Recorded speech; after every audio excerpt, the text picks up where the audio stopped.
my first interview with another survivor, Keisha McDermott. She found me trying to break into a Nuka-Cola machine and, showed me a different way.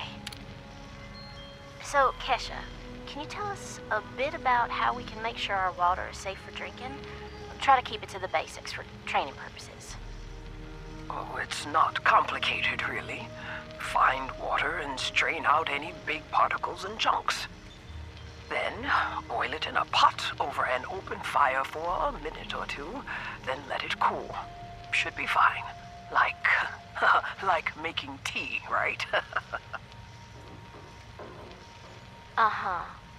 You joined the responders a while ago and helped develop a program to train volunteers. So, were you a survivalist prior to all of this? You could say that. I taught high school kids. I used to talk about this very thing to them. Practical application of the sciences. It's fascinating, but you never realize how important some things will be down the road, do you?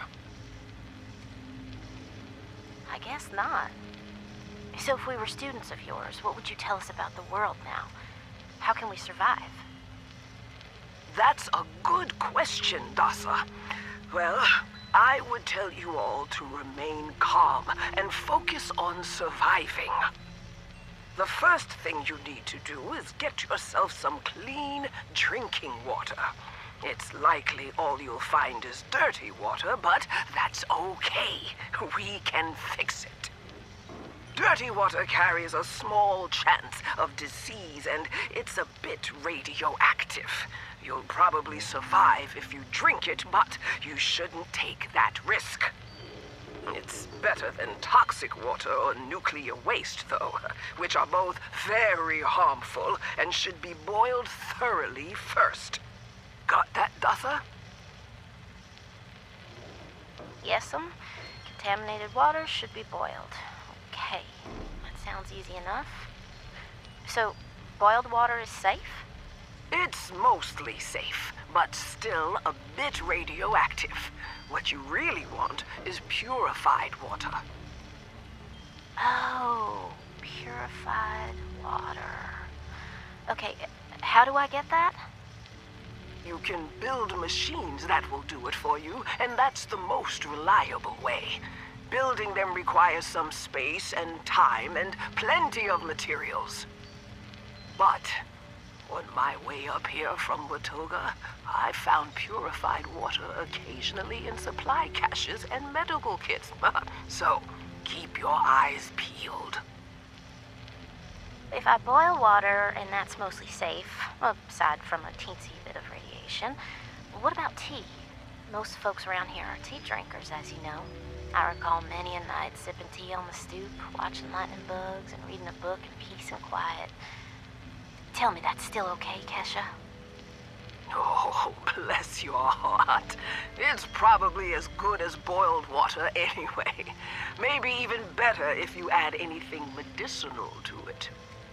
Some survivors add all sorts of flowers and herbs to boiled water, and they swear by it.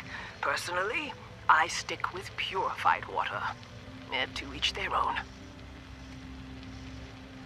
Okay, got it. Switching tracks a bit. I know you're awfully busy with your latest research in flatwoods. Can you explain that a bit? Of course! I'm testing local, natural water over time in Appalachia.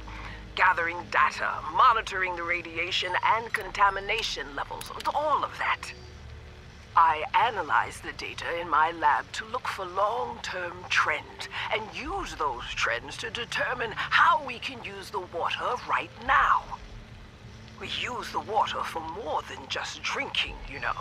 It feeds our plants, which feed our animals, so we need to know how things are changing. You got a lot of work cut out for you. I'm glad you joined the responders. Data sounds invaluable. It is. I've integrated the data collection and research into the Responders Survivors Volunteer Program as well. I am still a teacher, after all. Wow. Then there you have it, folks. Thanks for talking with us today, Keisha. And thanks for showing us all how to live a little safer. Class dismissed.